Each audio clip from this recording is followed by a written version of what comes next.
Olá meus caros, aqui é o Corvo. Considerando o marco histórico atual, ou seja, o momento, o ano em que gravo este podcast, no caso 2023, eu pessoalmente tenho notado nos últimos anos um certo movimento positivo em relação à recepção do gênero horror, não apenas em plataformas de streaming, mas também nas salas de cinema. Digamos que o gênero está em um bom momento de recepção. E eu não digo apenas em termos de visibilidade, acessibilidade ou algo nesse sentido, até porque a comunidade do horror sempre foi bastante fiel e consumiu bastante muitos e muitos filmes nas primeiras 2 décadas do século XXI. Se nós podemos pegar esse recorte aí, também consumiu bastante nessa época. Mas a mudança mais significativa, de fato, a notória, claro, é em termos de box office, de bilheteria, o quanto esses filmes têm conseguido arrecadar nos últimos anos.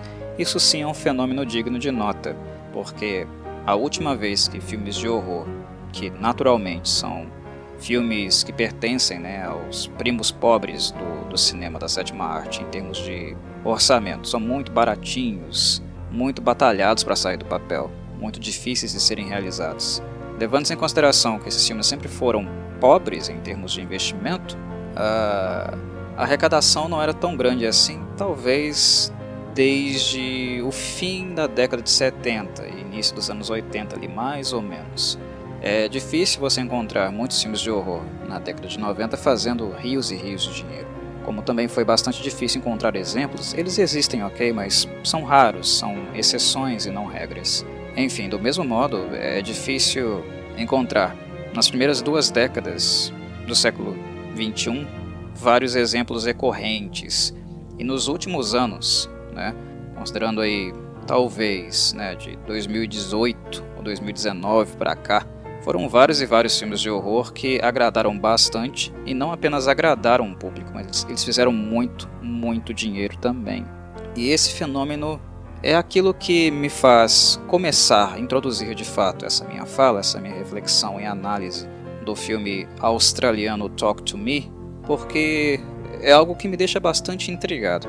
Por um lado, eu fico satisfeito que o horror esteja atraindo atenção, levando as pessoas à sala de cinema, que elas estejam ansiosas por consumir esse gênero, de certo modo, que eu cubro aqui no canal. Mas de outro eu fico meditativo, questionando o que de fato tem sido a base desse fenômeno. É claro que eu tenho que levar em consideração, obviamente, o fato de que nós passamos 2 anos, mais ou menos, um pouco mais, um pouco menos, todos trancados dentro de casa, em virtude da pandemia, da SARS-CoV. E isso, na reabertura das salas de cinema, muitas pessoas acabaram ficando inclinadas a voltar à vida normal, a consumir filmes em salas novamente, embora o fenômeno não foi assim também sensacional a princípio, porque existia ainda um certo receio, E filmes de horror, de certo modo, têm uma variedade muito grande porque, ao contrário das grandes produções que envolvem centenas de milhões de dólares, o orçamento é pequeno, então várias empresas, vários estúdios, empresas independentes inclusive, conseguem fazer ali um levantamento, uma arrecadação e trabalhar em algo, Então, se você quer assistir um filme de horror novo, não é assim tão difícil. O que é difícil é encontrar um bom filme de horror novo. Esse é o meu ponto. Muitos são produzidos, mas muitos não são realmente lá grandes produções, não são muito louváveis, não. Mas muitos são produzidos. Não é difícil de achar nada relativo ao gênero, porque a diversidade de publicações é muito, muito grande. Isso no que diz respeito ao mercado americano, mas também o europeu, o asiático, tem sempre muito horror na praça para quem quiser assistir, Enfim, variedade há, oferta há. Mas a questão é que o consumo, de certo modo, claramente ele aumentou bastante, radicalmente. Quando nós falamos, por exemplo, desse filme aqui em questão, Talk to Me, ele recebeu um investimento de apenas 4,5 milhões de dólares, O que não é assim um valor muito alto, mas também não é baixo se comparado a algumas produções independentes que nós encontramos por aí. Mas a arrecadação dele foi de 68 milhões de dólares. E é um fenômeno que eu tenho visto acontecer com vários filmes novos. Isso também chama atenção, porque quando se trata de franquias de horror de maneira em geral, quando é um nome forte, né, Halloween, Friday the 13th, A Nightmare on Elm Street, Child's Play, né, Scream, quando são franquias consolidadas, é esperado que, por causa da publicidade, pelo fato de muitas pessoas de gerações diferentes conhecerem aquele material, talvez eles vão dar uma chance. Então as pessoas vão ao cinema. Mas quando se trata de filmes originais, que em termos de conceito não são tão originais assim não, são cópias, né, tem inspiração em vários outros, especialmente os supernaturais, né, ou sobrenaturais, como é o caso desse aqui. Eles se baseiam em muitas outras obras e não trazem muitas coisas novas assim para a mesa não. Mas, querendo ou não, é uma história original.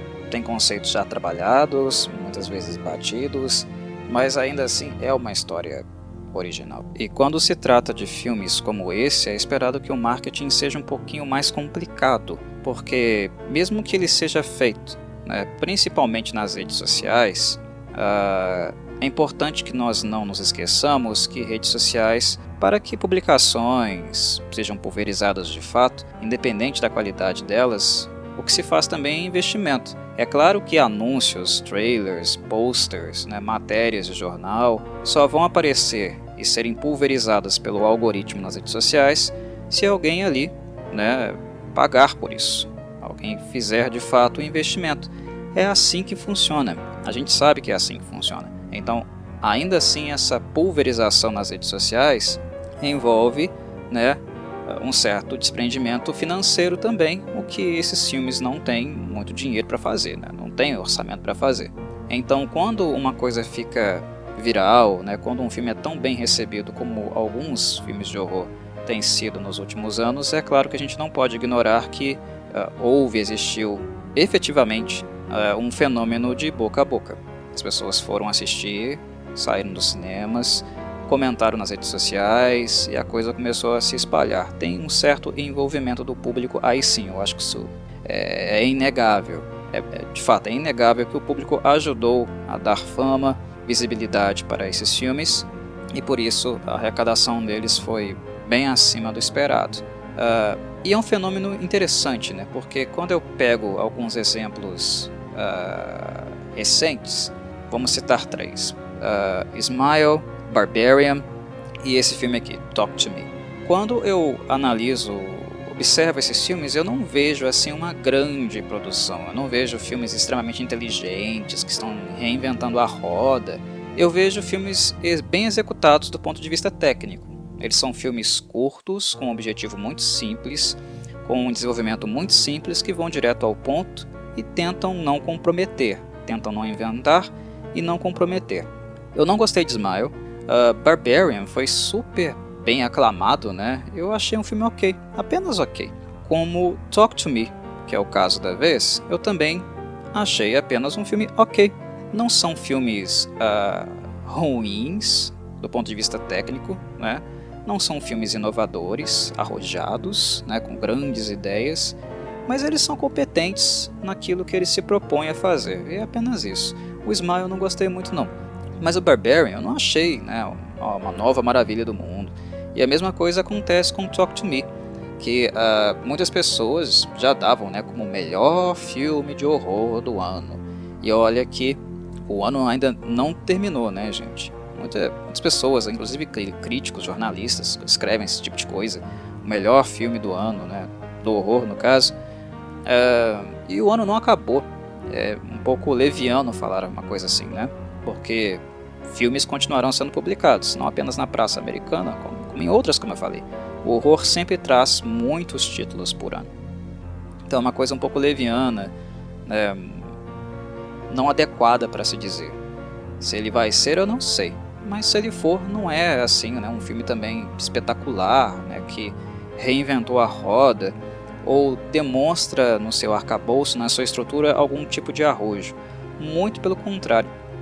Ele é um filme extremamente simples, desenvolvido extremamente simples, que tem alguns problemas, mas ao mesmo tempo tem aqui e acolá, né, eu vou falar sobre isso, algumas ideias interessantes.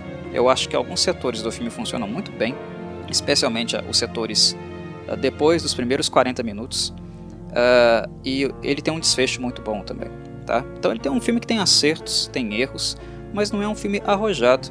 Ele, de certo modo, retrata muito bem o nível de maturidade, né? Inclusive trato com a arte, com esse, né, modelo que os próprios diretores do filme em questão possuem. Eles não têm experiência com isso, eles não são testados, né? Eles não têm, de certo modo, conhecimento cinematográfico suficiente para criar um filme arrojado. E mesmo assim eles tiveram, né, 4,5 milhões para gastar e, né, oferecer esse filme aqui. Mas eles não são arrojados, falta experiência. Até porque, né, os diretores, os cabeças mesmo do projeto em questão, não do ponto de vista orçamentário, claro, né, porque eles foram financiados por vários e vários estúdios. Aqui é o mesmo modelo como aconteceu, por exemplo, né, no filme anterior do Cine Corvo que eu comentei, The Last Voyage of the Demeter. Muitos estúdios colocando um pouquinho de dinheiro até que, né, o orçamento chegue num ponto que o filme possa ser desenvolvido e aquelas ideias que, né, os criadores e idealizadores têm em prática podem ser de fato colocadas no papel e desenvolvidas. São vários e vários estúdios pequenos que dão um pouquinho aqui, um pouquinho acolá, né, até que o orçamento chegue no ponto e o sinal verde seja atingido. É mais um caso como esse.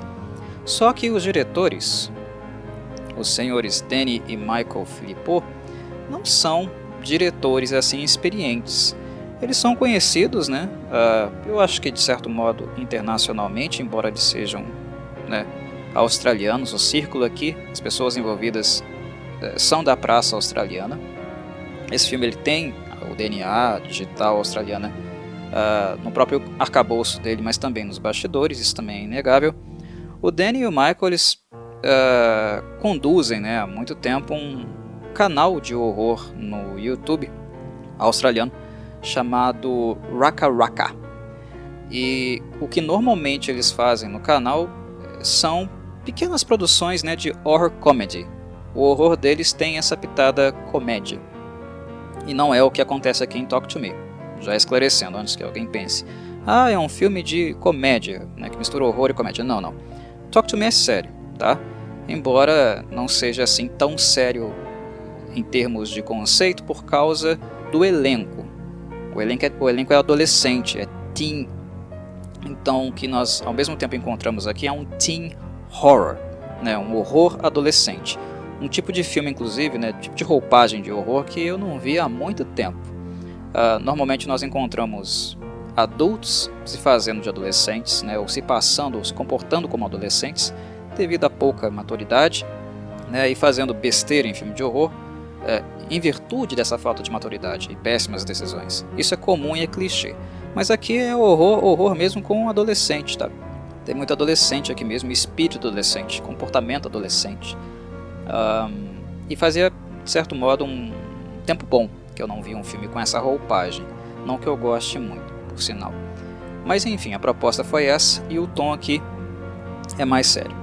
Mas voltando ao Danny e ao Michael Philippot, eles não são assim, né, veteranos, né, muito testados na sétima arte e principalmente trabalhando com projetos com tanto dinheiro assim.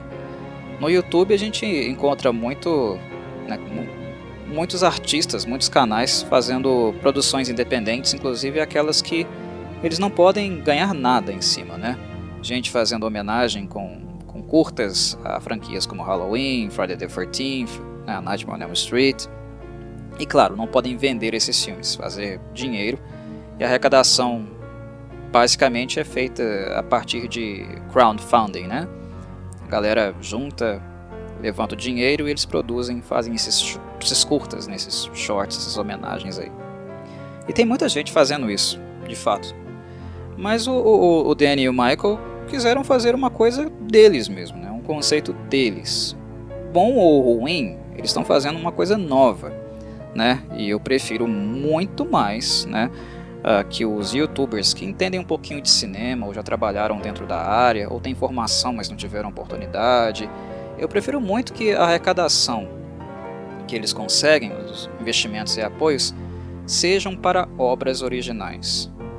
porque aí de fato, né, nós vemos o que eles têm enquanto ideias, enquanto visão, o modo como eles foram inspirados, influenciados por outras obras. De fato a gente vê isso sendo expresso em uma obra nova, que fica para a posteridade e não acaba ali em um arquivo, né, de internet, de rede social, apenas como uma coisa B, que possivelmente vai ser esquecida em algum momento. Poucas pessoas vão lembrar ou vão ter acesso ao vídeo se por acaso algum dia ele cair. Então eu prefiro muito uma obra original do que, né, fan-made de obras clássicas tradicionais. Nesse sentido, eu, né, parabenizo o Danny e o Michael Philippou também pela investida, porque é algo que vai ficar para a posteridade com certeza. E repito, independente da qualidade, ok? Mas Talk to Me, volto a reforçar, não é um filme assim que me surpreende muito não. O que me motivou a gravar, a ligar o gravador e fazer essas colocações, foi de fato a recepção. E de novo, foi enorme. E de novo eu não entendo muito bem por que é tão grande assim. E isso me faz pensar, né, naquilo que eu trouxe como questão já no início do podcast. As pessoas estão um pouco carentes, né, com os filmes de horror. Faz muito tempo que os cinemas reabriram, a vida voltou ao ritmo normal. Aquele receio inicial de ir para as salas, né, que era justificado, já não existe mais. Mas mesmo assim o horror continua fazendo dinheiro, dando bilheteria, e boa bilheteria, para filmes que não são assim, né, um marco na história do próprio gênero. O que está acontecendo? Né? Por que as pessoas estão tão carentes assim de filmes de horror? Por um lado eu fico satisfeito, porque isso é bom para o gênero, reforço, não estou reclamando disso. Mas ao mesmo tempo eu fico, sabe, meditando, pensando, refletindo, o que está acontecendo para esses filmes serem tão aclamados? Porque eles não são, repito, reinvenções da roda, extremamente originais. Eles trabalham com conceitos bem antigos, fazem bem, não perdem, né, o rumo, são bem organizados, breves inclusive, numa sentadinha você assiste 1h30 só de filme, mas eles não são assim espetaculares para serem tão aclamados como o público tem feito, né? O nível não é um nível sensacional, a gente não encontra em filmes como o Smile, o Barbarian, ou mesmo em Talk to Me, né, um filme que se desgarrou, que pulou para uma prateleira acima do cinema. Eles não são sensacionais, extraordinários assim, embora eles sejam recomendáveis, né? Eu não estou aqui, no caso, querendo convencer ninguém de não assistir ao filme. Ele é divertido, ele entretém, mas é aquele entretenimento, sabe, descompromissado, que você senta ali, deita aí no seu colchão e fica 1h30 acompanhando uma história. Você de fato é entretido, e é isso, não é um trabalho que você vai ficar lembrando, né, por todo sempre, ou que vai voltar sempre. Eu duvido que eu, né, no meu caso, eu, pessoa, vá assistir Talk to Me muitas vezes, né, na medida que os anos forem passando. Talvez eu nem volte mais a assistir o filme. Mas isso não é porque ele seja ruim. É porque muitos filmes como ele já foram produzidos e muitos outros ainda virão a ser, inclusive impulsionados pelo sucesso dele. O gênero sobrenatural, uma coisa que eu preciso pontuar, né, nesse subgênero do horror, o sobrenatural, é que de certo modo ele é um pouco estéril. É estéril não em termos de número de produções feitas, até porque tem muitas mesmo, todo ano. É estéril no sentido de ideias, de propostas novas, né? Há muita reciclagem sendo feita. Quando nós pegamos, por exemplo, o clássico do William Friedkin, né, The Exorcist, ele é um filme que, para a sua época, era novo e mexia de certo modo, né, com as bases morais da sociedade, especialmente de uma sociedade espiritualizada, que tem fé, coisas nesse sentido. Só que nós podemos inclusive tirar essa questão da espiritualidade da mesa e apenas olhar para aquele filme do ponto de vista técnico. Tecnicamente ele é muito bom, muito bem executado, para a sua época, é claro.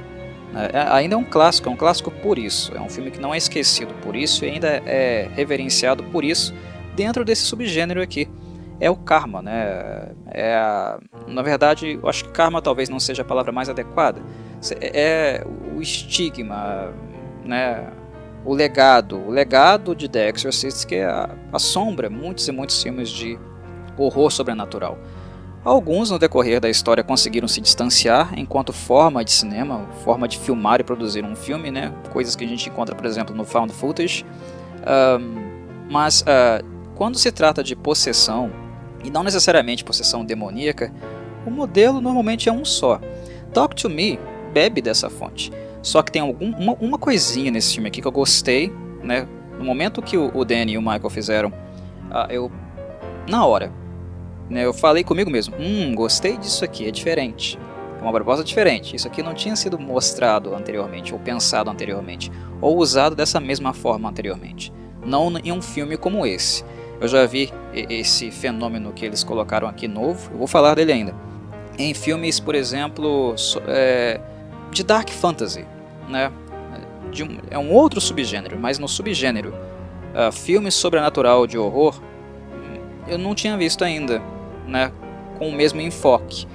E lamentei, inclusive, dele não ter sido usado tanto assim, né?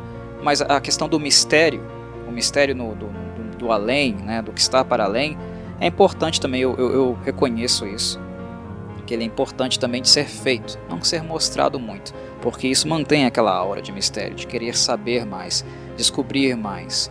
E é claro que o Danny e o Michael querem um segundo filme.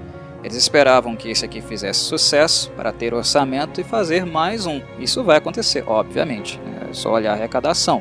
Então podem esperar que haverá um Talk to Me 2, com certeza. Mas enfim, na questão do legado de The Exorcist, não tem muitas diferenças, né? O que se mantém de maneira em geral é o estereótipo. Quando se trata de filme de possessão, que algumas pessoas vão ser possessas, a gente já sabe. É um sobrenatural de possessão, que, né, a pessoa vai lá ficar com o espírito no corpo, ou o demônio no corpo, porque nem sempre a possessão é demoníaca. Inclusive nesse filme aqui não é, tá? São apenas espíritos, espírito de gente que, né, cresceu, viveu, morreu nesse mundo e foi para o além. E está em um ambiente inóspito, né, esse ambiente espiritual inóspito. Não tem nem conceito de inferno aqui. São apenas espíritos, né? Não se trata de demônios, como é no caso lá em The Exorcist. É o fenômeno da possessão em si.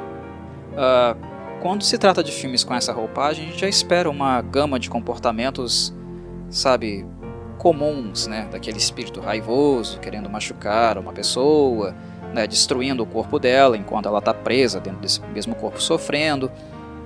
São conceitos batidos, são estereótipos, coisa que o filme não só faz, mas ele faz uma coisinha diferente. Ele mostra de fato alguns espíritos que são mais amenos. Nem todo espírito que possui, né, as pessoas envolvidas é de uma natureza agressiva, embora esteja em sofrimento no além. Isso é importante de perceber também. É o clichê, é o estereótipo, né, que se repete desde The Exorcist, mas tem uma coisa nova. Nem todo espírito é maligno, nem todo espírito vai te machucar se você deixar que ele entre.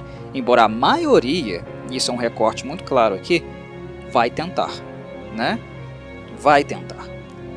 Então é um distanciamento, mas sem distanciar muito. Mas já é uma coisa nova, já é uma novidade, né? Já no caso o Danny e o Michael pensando no fenômeno da possessão espiritual ou demoníaca, no caso aqui é exclusivamente espiritual, de um jeito diferente, né, com mais roupagens e possibilidades.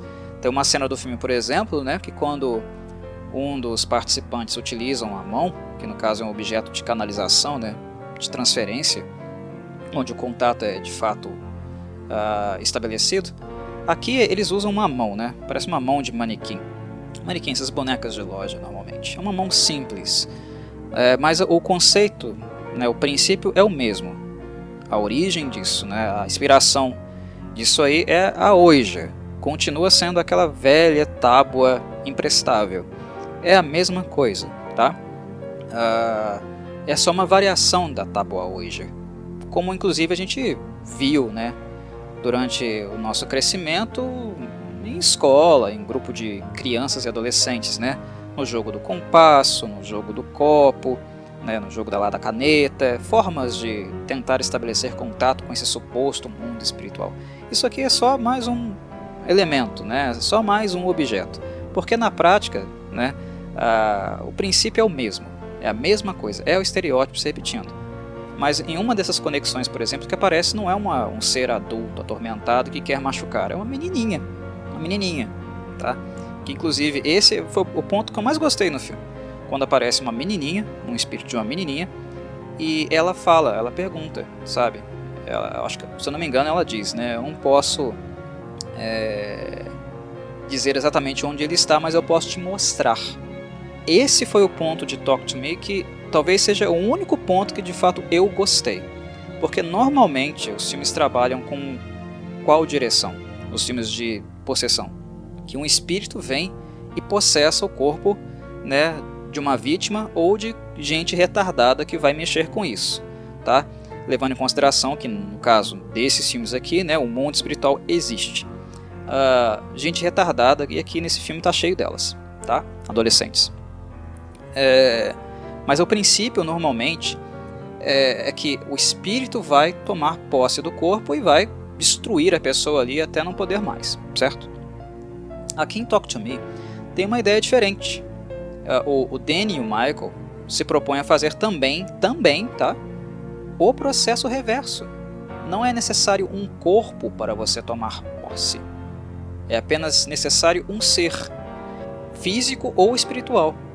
Então, fale comigo, que é a ordem para a conexão se estabelecer, é a primeira regra, o primeiro passo. E depois há a possibilidade de deixar que o espírito entre, certo? A pessoa depois dá esse comando, você pode entrar em mim, né, que é bem idiota. Mas eu vou falar disso daqui a pouco, tá? Sobre essa questão do filme ser crível ou não.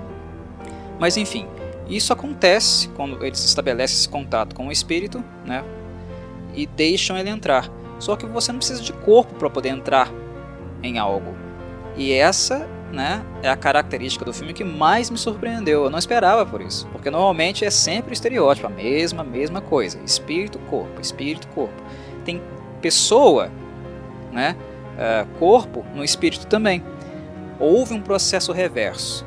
E quando um dos personagens, por sinal o mais irritante de todos, fez esse processo reverso, ele viu além. Ele viu o mundo de lá, estando, né, no ser, né, não tem corpo, mas no ser daquele que já estava lá. Então houve um processo reverso, houve uma ideia nova, que foi justamente aquela que eu mais gostei em Talk to Me. Talvez tenha sido a única, embora o filme tenha sido fechado, encerrado, de um jeito que eu gostei também, tá? Mas disso daqui a pouco eu falo. Enfim, são ideias novas. Os clichês estão aqui, o que foi feito anteriormente está aqui, né, dentro desse tema, mas com algumas ideias, algumas coisinhas novas. E isso me agrada, me faz ter a sensação de que eu não perdi 90 minutos assistindo um filme que não é assim sensacional. E de fato ele não é. Só que ele tem algumas ideias novas e interessantes no decorrer do seu curso. Porém, eu creio que o Danny e o Michael tiveram alguns percalços, alguns problemas e algumas decisões não tão assertivas e interessantes como essa que eu acabei de colocar. E é exatamente disso que eu vou falar agora. Quando se trata de filmes onde pessoas estão sendo agredidas por alguma força espiritual, né, seja demônios, espíritos, né, que estão assombrando uma casa ou estão fazendo a possessão diretamente, não interessa. Filme sobrenatural, que tem alguém sendo agredido, uma pessoa individual ou uma família, uma coisa que eu acho muito importante nesses filmes é que nós tenhamos simpatia por essas pessoas. Simpatia mesmo, sabe? Que nós as vejamos, as conheçamos naquilo que elas realmente são, tá? Pessoas, seres humanos comuns, pessoas que, como todos, têm erros, acertos, vivem, né, dinâmicas específicas com suas famílias, tem traumas, tem problemas acontecendo, né? Preocupações. Aproximar o público de algo do caráter humano, que de fato façam com que essas pessoas sejam representadas como pessoas como qualquer outra, tá? Falíveis, frágeis, tá? Isso dá um certo caráter humano para a questão. Talk to Me faz isso? Tenta, tá? Ele tenta pouco, mas tenta, porque a via talvez de simpatia que é escolhida por Danny e Michael é por meio da adolescente Mia, porque ela ainda vive, né, enlutada, claramente abalada com a morte da mãe dela, que cometeu suicídio. Só que esse enlutado, né, essa expressão do luto nela é completamente errático. Por quê? Errático e perigoso. Por quê? Porque ela é adolescente. Ela não sabe lidar com esse sentimento. Inclusive, ela se coloca em risco, né? Ela passa a ter pouco valor pela própria vida, e há momentos onde ela coloca em risco também a vida dos outros. Não apenas ela, mas principalmente ela, porque o holofote está principalmente na Mia, porque ela é a única personagem dos adolescentes do enredo de Talk to Me que de fato tem um ponto dramático, um ponto onde uma perda grande aconteceu e ela não conseguiu digerir isso muito bem, tá? Inclusive ela sabe muito pouco sobre o que de fato aconteceu no dia que a mãe dela, né, cometeu suicídio. O pai dela não abriu muito isso para ela e isso vai acontecer em um determinado ponto do filme. Enfim, o drama reside nela.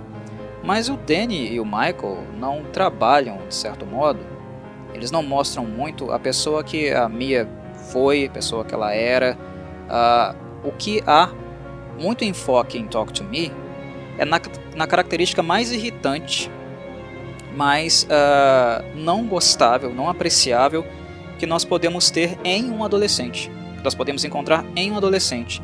Eles são irritantes, eles são completamente descolados da realidade, são irresponsáveis, eles fazem coisas completamente absurdas, né, mesmo que o risco ali seja iminente.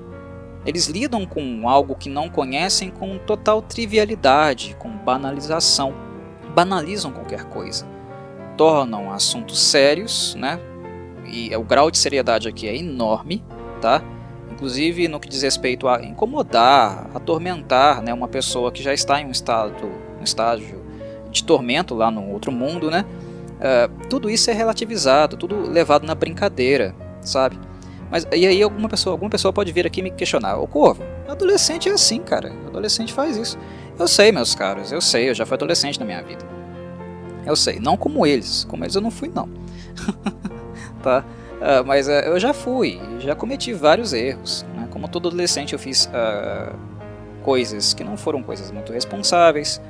Enfim, eu entendo a dinâmica dos adolescentes. Mas o problema que eu vejo aqui, em tese, é que adolescentes assim existem, mas o que está sendo utilizado pelo Danny e pelo Michael é o estereótipo desse adolescente problemático, irresponsável, né, idiota, que faz qualquer coisa, né, para se provar para os outros ou fazer parte de um grupo, se sentir pertencente a um grupo, para estar bem, tá? Adolescentes que não têm empatia também pelo sofrimento do outro. A gente vê um fenômeno muito recorrente no nosso mundo, né, que é ligar o celular sempre quando uma desgraça está acontecendo, né, e jogar nas redes sociais depois. É um elemento que está aqui. É uma adolescência que eu reconheço que exista, mas o meu problema é com a criação do estereótipo, entendem? Eu não sou uma pessoa muito fã de adolescente, não, e eu reconheço que a maior parte dos adolescentes tem posturas e comportamentos como aquelas que nós vemos aqui, né, em Talk to Me, nesse teen horror. Eu reconheço isso, mas uma coisa é reconhecer que pessoas assim existem. Outra é utilizar e trabalhar apenas com esse estereótipo. Porque supostamente os adolescentes mais responsáveis, no caso a mais responsável aqui, entre aspas, porque ela não é responsável não, tá? Ela poderia ser, mas ela não é. Tá? Ela tem um pouco mais de consciência e está um pouco menos, né, com problemas emocionais menores do que a Mia, por exemplo. É a Jane. Tá? Ela está com um pouquinho mais com o pé no chão, mas não totalmente, né? em virtude do seu namoradinho que está ali do lado, né, do espaço social, né, do encontro com um grupo, ela também deixa se levar. Então, de certo modo, o filme ele trabalha muito com o estereótipo do adolescente, sabe, que não se responsabiliza, que não pensa nas consequências. É o adolescente, literalmente, né, que faz qualquer coisa para se sentir inserido em um determinado grupo. Até uma coisa como essa aqui, que é verificar que um objeto de fato canaliza uma relação com espíritos e mesmo assim seguir adiante. Deixar que não se sabe o que, quem, o passado, sabe, o background dessas pessoas eles não têm. Deixar que essas pessoas tomem conta dos seus corpos, só para começar a rir, para encher a cara, né? Fazer algazarra. Então o filme tem essa questão do crível. É crível isso? É crível que um grupo de adolescentes faça isso? É, mas ao mesmo tempo não é. Porque mesmo as pessoas mais idiotas da face da Terra têm medo, tá? O desconhecido gera medo e insegurança. Então mesmo quando a necessidade de se sentir aceito, pertencente a um grupo é muito grande, não é todo mundo que vai fazer isso. Aí alguém pode me dizer, Corvo, a Jane não fez. Mas ela ainda levou o irmão dela, sabe? E tirou os olhos do irmão dela. Em um momento ali de tensão, ela se sentiu mal e saiu do recinto. A questão do cuidado, da responsabilidade, também não é muito verificado na própria Jane. De certo modo, eu acho que a representação que Talk to Me fez dos adolescentes é estereotipada sim, tá? É o estereótipo do adolescente imaturo e inconsequente. E por que eu acho que isso é problemático para o filme? Porque o filme em si já tinha outro estereótipo que ele tinha que tratar quase o tempo inteiro, que é o estereótipo qual? Da possessão sobrenatural, tá? Da possessão espiritual. É um estereótipo, mas qual estereótipo? Estereótipo de cinema, de forma de representar essas coisas, que é batido, repetitivo. Ele já tinha um estereótipo para lidar. Ele precisava de mais um estereótipo para ter que resolver durante o filme, e que de fato ele não resolve, porque as coisas dão muito errado aqui, né? Ele não precisava desse estereótipo. Então, do mesmo modo que o Danny e o Michael inseriram ideias diferentes no processo de possessão espiritual, né? Eles fizeram um reverso, mostraram o outro lado, eles mostraram espíritos que não são espíritos raivosos necessariamente, eles fizeram uma coisinha a mais, percebem? Do mesmo modo que eles fizeram uma coisinha a mais para o sobrenatural, eles poderiam ter feito também para os adolescentes, por que não? Né? A ideia de que todo adolescente é assim e faz esse tipo de coisa, aquilo que eles estão fazendo aqui, e com esse grau de irresponsabilidade, é algo que não é crível, para mim não é crível, porque deveria existir alguma resistência ali, algum ponto de resistência. Não são todos os adolescentes que são assim, embora grande parte seja. Pessoas que têm conflito de identidade, não sabem muito bem o que são, estão se descobrindo com pressões para ser alguém já no início de vida adulta, que querem se mostrar, se provar para os demais, ficarem bem, né? Perante o seu grupo de pertença ou querendo pertencer a um determinado grupo. Enfim, essas inseguranças existem, né? Mas não é muito crível que todos sejam assim. E quando você faz com que todos sejam assim, apenas assim, diante de um perigo gigantesco que até mesmo, né, seres tão imaturos e idiotas como eles seriam capazes de perceber, né, e mesmo assim eles fazem com total naturalidade, ou fazem até as coisas começarem a dar errado, né? Na verdade eles continuam fazendo depois que tudo deu errado. Isso deixa o filme um pouco, sabe, capenga no sentido da credibilidade, né? Da coisa de fato ser crível. Por mais que seja um filme sobrenatural, ele tem que se preocupar com isso também, em ser crível. Os primeiros 40 minutos de Talk to Me, para mim, foram sofríveis.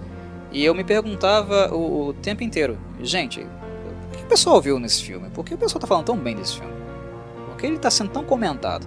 Se ele for esses 40 minutos aqui, nossa senhora, tá, eu não sei o que o pessoal está pensando. Eu não consigo compreender por que ele está sendo tão aclamado assim.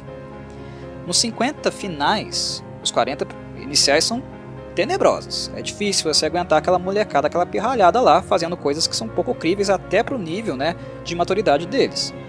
Mas os 50 finais, quando as coisas começam a dar errado, pra valer, aí sim o filme fica um pouquinho mais interessante, tá? Até porque aparecem essas complicações, né, e ampliações do conceito que eu já mencionei. O outro lado, né, e o contato com espíritos que não necessariamente têm a mesma motivação. Porque os espíritos são pessoas. Simples assim. Não são demônios. São pessoas com histórias, motivações e interesses diferentes, que têm um background, pessoas que um dia viveram e que agora estão em tormento, né, em sofrimento do outro lado. Os 50 minutos finais são muito interessantes. Inclusive o final de Talk to Me eu gostei bastante porque ele faz aquilo que nós chamamos de full circle. Ele fecha a Gestalt. O filme ele começa em um determinado ponto, né, ele faz toda uma transição, né, tem todo um desenvolvimento e no final ele volta pro ponto inicial. Ele fecha o conceito. Ele fecha de uma maneira interessante. E, trabalhando com essa ideia, né, dos dois lados, de você ver e enxergar as coisas por uma ótica diferente. Quando a ótica diferente se instaura, se estabelece no final do filme, inclusive, né, eu não posso falar muito a respeito, para quem não viu, mas é uma ótica que é possível que a própria pessoa que estava envolvida ou ciente apenas de uma primeira ótica anteriormente, pare e pense, caramba, eu fui eles, sabe? Eu pensava assim, eu enxergava assim, como eu fui idiota, sabe? Como eu não consegui ver, né, o escopo total, né? Como eu não consegui enxergar toda a dimensão da questão, apenas porque eu fui movida, né, por sentimentos e pelas minhas dores, sentimentos de pertencer, ou deixei as minhas dores, né, me levarem para uma rota de autodestruição. São questões que são possíveis de aparecer, né? E mesmo para aquela pessoa que não é muito madura, não é, né, elas podem aparecer, se tornam críveis, mas se tornam críveis só no final do filme. Então por isso é uma tortura assistir um horror teen como Talk to Me, especialmente para aqueles que não gostam muito desse tipo de comportamento, como é o meu caso. É doloroso. Adolescentes desse tipo eu só prefiro lidar e tratar, né, a nível profissional. Na minha vida pessoal eu dispenso, muito obrigado. Mas enfim, o filme é interessante, os 50 minutos finais, mas os 40 primeiros é dose complicado. Sobre a Mia, algumas pessoas podem dizer e vão estar corretas. Tem o elemento ali da dor, do luto. E de fato, o fato da Mia estar enlutada e não sabendo lidar muito com a perda da mãe, luto, meus caros, é uma coisa que deixa as pessoas realmente idiotas, tá? E eu falo isso com respeito, tá? Não falo isso querendo dizer que pessoa enlutada é besta, imbecil, não. É porque a dor é gigantesca, tá? A dor é gigantesca a certo ponto que a pessoa não faz muito bem mais o juízo das coisas. A dor, ela tira, né, uma boa leitura, um bom juízo daquele ser humano por um determinado tempo. Inclusive é por isso que o luto é um processo, né, que varia de pessoa para pessoa, não tem um tempo certo para acabar, que precisa ser muito bem feito.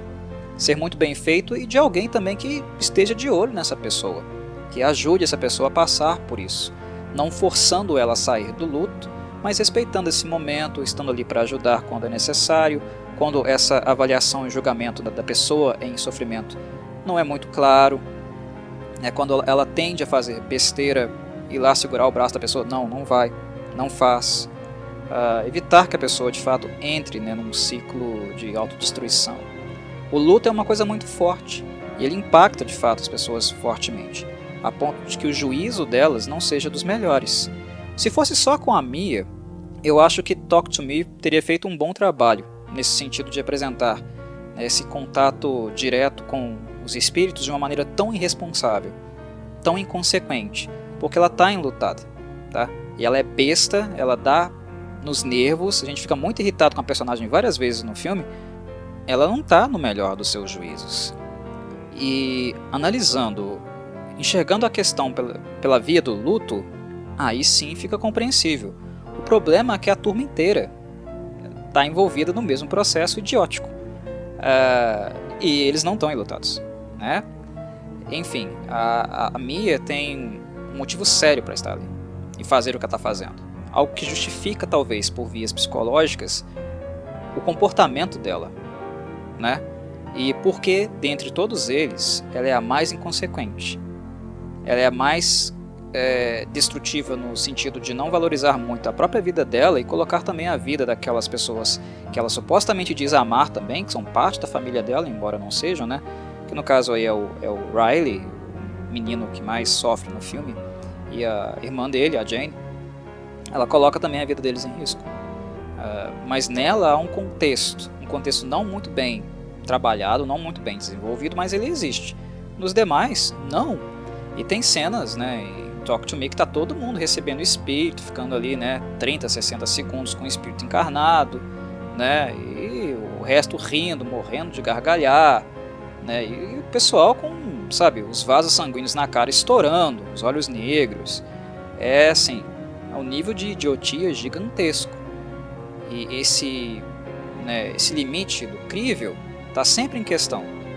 A gente tem que fazer um certo esforcinho, sabe, para suprimir a descrença, porque mesmo os mais idiotas percebem que aquilo ali vai dar merda, tá?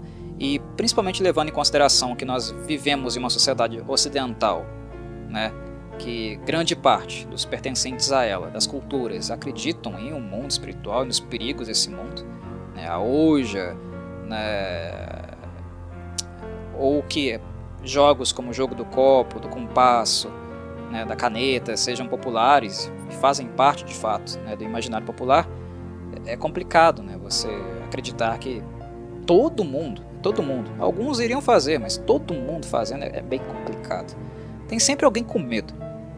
Se vocês lembram de seus períodos, né, experiências escolares com o jogo do compasso, por exemplo, não sei se vocês tiveram ou tiveram em algum momento, né, com um outro tipo de objeto.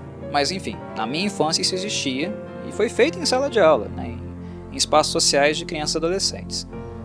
Gente, tem sempre alguém com medo. Tem sempre alguém com medo. Alguém que de fato é um pouquinho mais religioso, que acredita de fato nos espíritos. Não é todo mundo que faz. Não é. E muito menos gente que iria fazer a espetacularização que é feita aqui, graças aos smartphones, né? Porque tudo hoje é para ser mostrado. Tudo hoje é para postar no Instagram, tudo hoje é para postar lá no Facebook, no X, né? Não é mais Twitter. Enfim, é tudo muito banalizado, sabe? É banalizado a um ponto que a gente fica assim, incrédulo. Não, tem sempre alguém que não vai admitir isso. E a Jane, que eu havia falado, né, que talvez seria uma personagem que poderia ser esse contraponto, ela acaba não sendo, ela acaba se rendendo à onda, né, porque ela liga o celular, ela não liga. Eu relembro vocês, aqueles que assistiram o filme, que ela liga o celular para filmar o próprio namorado dela, com o espírito no corpo. Então, nos primeiros 40 minutos, o Danny e o Michael, eu acho que eles não conduzem muito bem no sentido daquilo que é crível. E se eles tivessem focado um pouco mais apenas na Mia, eu acho que talvez teria sido um pouco melhor, não teria sido tão problemático assim. Mas enfim, as coisas aqui existem, tá? Elas podem acontecer, eu não ignoro isso, mas não necessariamente do jeito que aconteceram. E eu tô falando aqui, gente, de comportamento humano, tá? Isso que eu acabei de dizer sobre poder ou não acontecer, eu estou falando de comportamento humano, tá? Não estou falando de espiritualidade, não. Essa parte da espiritualidade, quem acredita, beleza, quem não acredita, beleza também, aí vai de cada um, ok? O que eu estou analisando aqui é apenas comportamento humano, o que é feito e o que não é. O filme poderia ser mais crível do que foi, e de fato alguns comportamentos eles podem ser exibidos perfeitamente em determinadas situações, né? Mas eu não acho que o filme foi extremamente assertivo nos primeiros 40 minutos, onde esse background, esse trabalho com os adolescentes foi feito. Eu acho que inclusive ele poderia ter sido feito um pouquinho com menos tempo, talvez com 10 minutos a menos, sobraria assim talvez 10 minutos a mais para explorar um pouco, né, do sobrenatural nos 50 minutos seguintes, que seriam no quase 60. Eu acho que teria ficado talvez de bom tamanho, porque os adolescentes aqui eles são previsíveis porque eles estão estereotipados. E um filme é interessante justamente quando ele deixa as estereotipias de lado, que eu reforço, eram duas que seriam tratadas aqui. A estereotipia de cinema de gênero cinematográfico, que é, né, da possessão demoníaca, que aqui é apenas possessão espiritual, e a segunda estereotipia que o filme quis trazer para si, né, foi decisão dos diretores, que foi a estereotipia, né, do adolescente imaturo e inconsequente. Não existe só esse tipo de adolescente. Então, outros adolescentes teria sido mais interessante também de ser mostrado aqui. Enfim, para fechar, eu só tenho um ponto a colocar, né, em termos de elenco, porque é um elenco muito jovem, desconhecido de fato, né, mais do cinema australiano mesmo, mas a Miranda Otto, né, que também é australiana, está aqui. Miranda Otto, para quem não lembra, interpretou a Elwyn, né, de Rohan, nos filmes da trilogia do Anel, mais especificamente no segundo e no terceiro, né, As Duas Torres e O Retorno do Rei. Fazia muito tempo que eu não via a Miranda. Ela não é assim uma grande atriz não, né, mas ela acabou ficando marcada em virtude, né, do sucesso de bilheteria, né, dos filmes históricos, masterpieces do cinema, que são os filmes da primeira trilogia do Peter Jackson. Então foi bom, foi interessante ver a Miranda de novo aqui, embora o filme não aproveitou muito bem ela, né.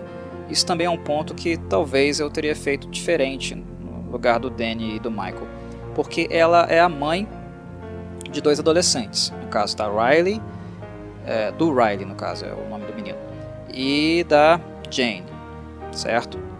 Ela é a mãe dos dois, só que as participações dela também são muito assim, pontuais, sabe?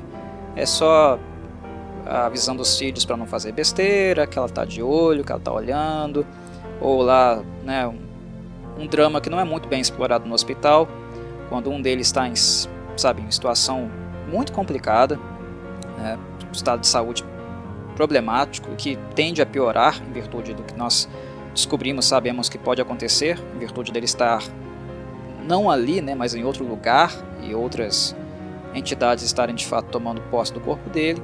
Enfim, poderia ser mais dramático, e drama, né, é uma coisa que a Miranda, embora eu não ache ela uma grande atriz assim, ela sabe fazer. Ela chora com a beleza, viu? Ela emociona. Mas isso o filme não explorou muito também. Então a Miranda só tá fazendo ponta nesse filme, ela tá fazendo uma participação especial, infelizmente, porque ela, né, é a única figura adulta que de fato faz muita diferença, porque a mãe, supostamente a mãe da Mia, né, supostamente, porque eu não acredito que tenha sido a mãe dela não, supostamente a mãe dela, da Mia no caso, faz uma participação, o pai dela é ausente, não da vida dela, sabe, tá? Do filme, no modo como ele é retratado, a gente só vê ele no fundo da cena, desfocado, no final que ele começa a aparecer um pouco mais e tem uma conversa séria com a filha dele em um determinado ponto. Mas são figuras assim, mais ausentes. O filme ele é focado nos adolescentes, é um horror teen mesmo, né? E os pais não necessariamente eles querem estar ausentes, na verdade eles estão sendo distanciados pelos filhos. No caso da Mia isso é muito claro, e no caso da Jane e do Riley, eles são muito controlados pela mãe, né? Ela é pulso firme, então aquele desejo, né, de fazer o que não se pode fazer, né, de dar uma escapulida, coisas assim. Mas enfim, como as presenças adultas são as mais experientes, e a Miranda Otto é o rosto mais conhecido, ela acabou sendo desperdiçada no filme, né? E certamente o salário dela foi maior do que da molecada, com certeza foi. Então eles pagaram a mulher para não fazer muita coisa. Isso também eu não acho que é legal em um filme como esse. Era mais assertivo ter dado um pouquinho mais de texto para ela, né? E de fato concentrado um pouquinho mais no drama familiar. Até porque é assim, depois de 40 minutos vendo eles fazendo, os moleques no caso, fazendo só besteira e não criando simpatia com eles, talvez a figura materna mais trabalhada teria feito com que nós nos simpatizássemos mais, né, com a questão, com a vida deles, coisas assim. O Danny e Michael, eles fazem um trabalho muito forte para que nós não nos importemos muito com os adolescentes na segunda parte. E eu acho que talvez a personagem da Miranda fosse um ponto de equilíbrio para que nós nos simpatizássemos um pouco mais do que foi possível. Enfim, mas é apenas a minha opinião, apenas como eu vejo a questão. De maneira geral, Talk to Me é ok, tá? Ele não é o filme que pintaram que ele é, mas ele é ok. ele não é ruim não, tá? É ok, é um entretenimento descompromissado, sabe, sem grandes pretensões, e que diverte, pode divertir algumas pessoas sim, e divertiu, né? A bilheteria mostra isso, né? O modo como o filme é abordado, falado nas redes sociais também mostra isso, que muita gente acabou gostando do filme, que de certo modo, né, como eu falei, tem algumas ideias interessantes, tais ideias eu já apontei, não vale a pena mais voltar nisso. Mas enfim, é tudo, meus caros, é tudo que eu tinha a dizer por hora. Um abraço a todos, agradeço àqueles que ouviram e saudações Corvides.